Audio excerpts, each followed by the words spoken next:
A graça e a paz do Senhor Jesus. Amém, meus irmãos? Glória a Deus. Nós estamos no 13º dia do nosso jejum e nós estamos lendo o livro A Igreja Fora das Paredes. Amém? E o tema de hoje é Convide um parente para estar junto. Aleluia, tema poderoso. Nós lembrando mais uma vez que nós estamos fazendo somente a leitura do capítulo. Amém? Para que você possa estar acompanhando. Nós não estamos explicando, ok? Então você tem 3 maneiras de acompanhar nosso jejum. Lendo o livro, que nós enviamos por PDF, ouvindo os nossos áudios, ou aqui pelo YouTube, ok? Que nós estamos também gravando para facilitar, ok? Então, o tema hoje, mais uma vez eu repito, é convide um parente para estar junto. E o texto base para esse capítulo está lá no Evangelho de João, capítulo 1, do versículo 40 ao versículo 42, somente a parte A do versículo. Diz assim o texto: Era André, irmão de Simão Pedro, um dos 2 que ouviram aquilo de João e o haviam seguido. Ele achou primeiro a seu irmão Simão e disse-lhe: Achamos o Messias, que traduzido é o Cristo, e levou-o a Jesus. Aleluia. A introdução diz assim: existem muitas maneiras pelas quais as pessoas são levadas ao Senhor Jesus, o nosso Salvador. Às vezes, pela intervenção de outro, evangelizando, pregando, e o conhecimento dele é aceso nos corações. Às vezes, o Espírito Santo, ele toma a iniciativa e, através de sonhos, através de visões, o Senhor busca e encontra aqueles que não o conhecem de verdade. Às vezes, quando convidamos também para uma reunião de célula, no culto e nos nossos encontros com Deus.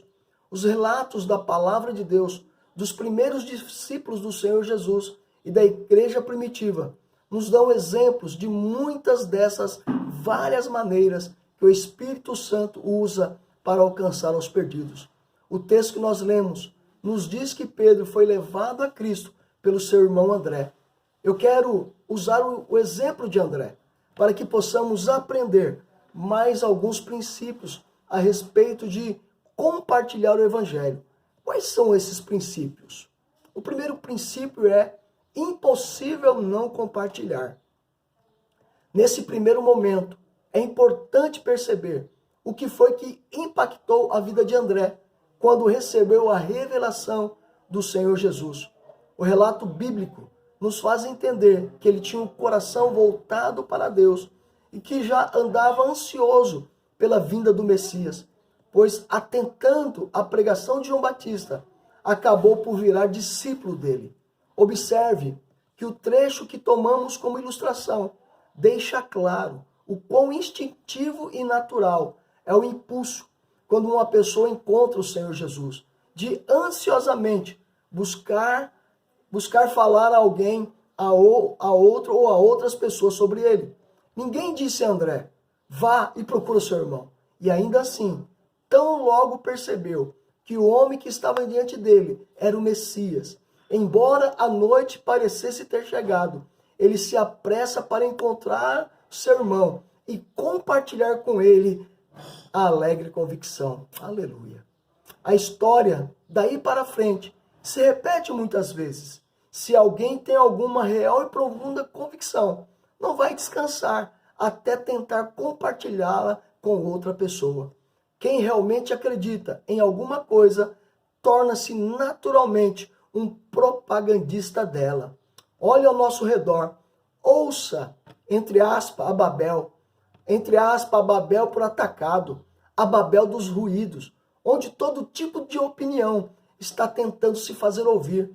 A internet está atolada de vídeos, de postagens e mensagens nas redes sociais, de pessoas que querem que você acredite que elas têm uma informação importante, uma informação relevante, o suficiente para você parar tudo o que está fazendo para ouvi-las.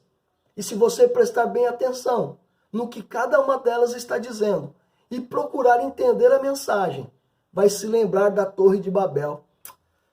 Não dá para entender. Parece uma feira livre, onde cada vendedor está gritando mais alto. Até parece que os homens de verdade acreditam nas coisas que professam e que há tanta seriedade no mundo. E nós cristãos, parece que estamos como que anestesiados, enquanto toda essa multidão vociferante está fazendo propaganda de suas mercadorias e charlatões estão de pé em suas plataformas, gritando as suas verdades, entre parênteses, filosofias, posições políticas e as suas ideologias, que na verdade, fecha parênteses, que na verdade são mentiras, que são principalmente ilusões, sofismas. Parece que estamos dormindo e esquecemos que temos um remédio que cura tudo, um verdadeiro curativo, um verdadeiro analgésico. Se você acredita nisso, certamente nunca descansará até compartilhar a sua convicção, a sua verdade, a sua bênção, o seu testemunho com seus irmãos e amigos, para começar e depois a cidade inteira, convidando-os a conhecer o Senhor Jesus. Se o efeito natural de uma convicção sincera não incorre no anseio e uma necessidade absoluta de falar, de compartilhar essa convicção como parte da sua experiência cristã, alguma coisa muito grave deve estar acontecendo com você. Esse homem, André, antes de 24 horas de ser um discípulo do Senhor Jesus, já tinha feito outro discípulo. Talvez você seja um discípulo há tantos anos e nunca tentou fazer outro. Infelizmente, isso é muito comum entre nós. O segundo princípio, a responsabilidade é minha. A nossa declaração de propósito, nós como igreja, a nossa estrutura tem como declaração de propósito, que diz assim: o nosso encargo é edificar uma igreja de vencedores, onde cada membro é um sacerdote e cada casa uma extensão da igreja, conquistando assim a geração para Cristo através das células. Aleluia. Deve ter sido o peso que se fez sentir no coração dos discípulos do Senhor Jesus a responsabilidade de compartilhar. Eles talvez sentiram que não podiam guardar aquele tesouro só para eles mesmos, mas precisavam achar alguém para contar essa bênção especial e maravilhosa. Doutores da lei entendem que a linguagem do texto sugere que a tendência do evangelista, a supressão de si mesmo, esse era o apóstolo João, quem escreveu esse evangelho. Ele esconde nessa expressão: este achou primeiro a seu irmão. O fato de que ele também foi procurar seu irmão, Tiago, mais que André encontrou o seu irmão antes de João encontrar o dele. Nesse caso, sendo correta essa interpretação, cada um dos dois discípulos foi procurar alguém que estava ligado a ele por laços estreitos de parentesco e afeição. E o encontrou e o trouxe a Cristo. E antes que o dia terminasse, a igreja cristã foi duplicada, porque cada membro dela, pela graça de Deus, havia acrescentado outro. O lar então, e aqueles que estão mais próximos de nós, apresentam os canais naturais para o trabalho cristão. As famílias de muitos cristãos muito ocupados, sofrem terrivelmente por eles não terem sempre vivo na lembrança o fato de que André primeiro buscou e achou o seu próprio irmão. O fogo pega os nossos cultos avivados. As nossas reuniões de células, elas são poderosas. E o ensino dos nossos cursos, o nosso trilho do vencedor, são verdadeiras inspirações, revelações, e fazem ferver o nosso coração. E parece que nós somos uma gabine de força, mas toda essa energia parece estar se desfazendo. E nossos parentes na frente da televisão, presos nas redes sociais da internet, ou simplesmente sentados no sofá, nunca ouvirão de você coisa alguma a respeito do mestre que você diz amar. A responsabilidade é minha, a responsabilidade é sua. As relações naturais, às quais somos levados pela vizinhança e pelas associações comuns no trabalho, na escola e outros círculos, prescrevem a direção dos nossos esforços. Esse poder essa autoridade de Deus na sua vida é como uma chuva que nunca cai no chão. A labareda fica sobre você, para que, por qual propósito Deus lhe estabeleceu nessa comunidade, nesse bairro, nessa cidade, nesse país? Para quê? Para ganhar dinheiro? Para os fins comerciais? Para os fins pessoais? Talvez em parte, pode até ser verdade. Mas será que isso é tudo? Qual é o propósito maior? Certamente, se acreditamos que Deus realmente dirige, ou pelo menos quer dirigir a nossa vida, devemos acreditar que outros propósitos que afetam outras pessoas também devem ser realizados por Deus por meio de nós. E que você que conhece e ama Cristo é posto em contato com outros. É porque o Senhor Jesus, através do Espírito Santo, está investindo a sua vida para alcançar milhares de outras vidas com a salvação no Senhor Jesus. Você é tão claramente chamado a falar-lhes de Cristo, como se uma voz do céu o tivesse ordenado a fazê-lo. O que dizer da profundidade e do poder vitais do Espírito Santo, desprezado naqueles que não ouvem o chamado e nem sentem o impulso de compartilhar a sua bênção com o faminto Lázaro à sua porta? Meu Deus, onde vai parar uma igreja assim?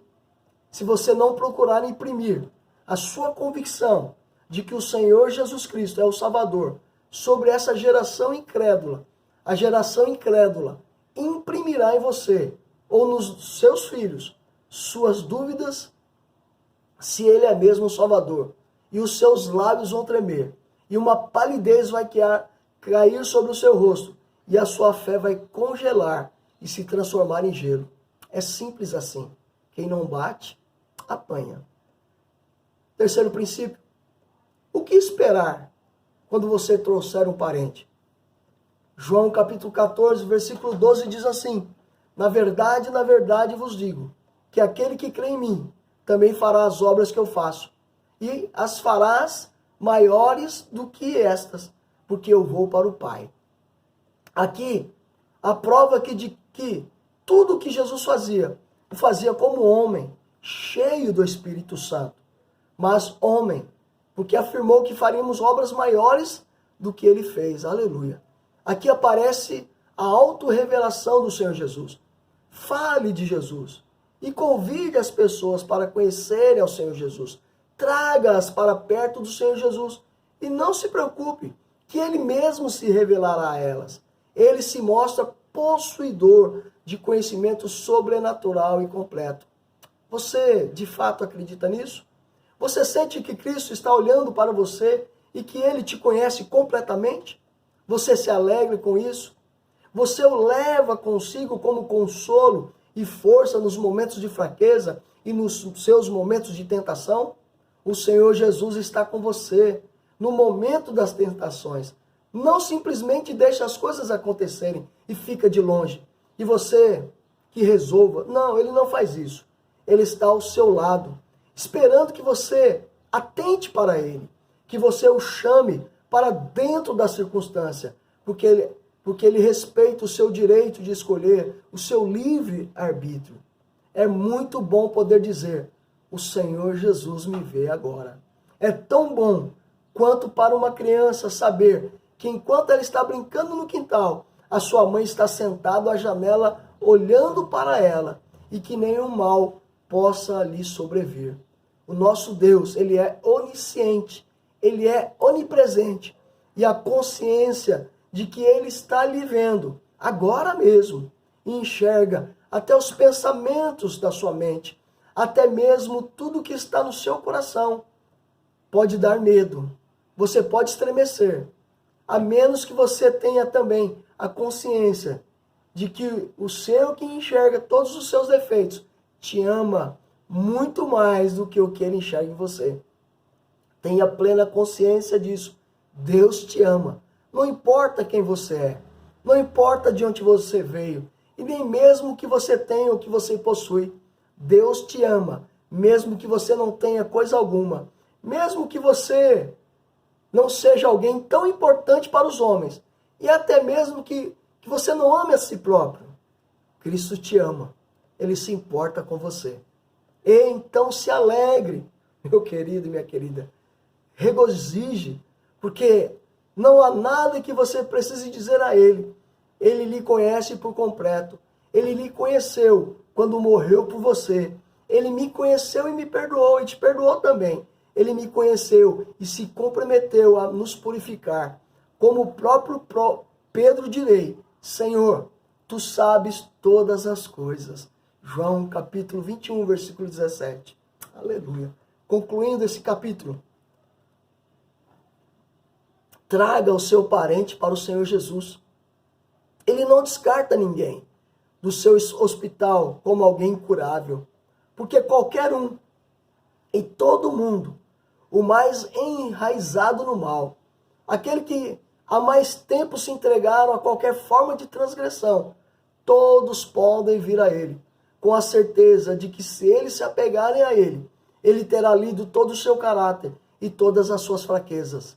E então, com um sorriso alegre de boas-vindas e confiança segura em seu rosto, lhes garantirá uma nova natureza e dignidade. Diga aos parentes e amigos que o Senhor Jesus já os conhece e convide-os a Ele para desfrutarem de uma profunda revelação do céu e do interior deles. Fale para eles, fale para os seus parentes e amigos, e fale com coragem e valor, fale na autoridade e na unção do Senhor Jesus e do seu Espírito Santo. Convide-os para Cristo e eles receberão o que nunca receberam, verão o que nunca viram, e o melhor, acima de tudo, é que eles serão o que nunca foram e que nem tão pouco sonharam em ser. Com um convite, olha só que frase poderosa, um convite com unção muda um coração. Amém? Eu quero deixar aqui duas perguntas para você meditar. A primeira delas, por que Deus lhe estabeleceu nesta igreja, nesta cidade, neste bairro, neste país? Segunda pergunta, qual o propósito maior? Amém? Que você possa meditar nisso. Receba esta palavra da parte de Deus Pai, Deus Filho e Deus Espírito Santo. Amém? Fica na bênção.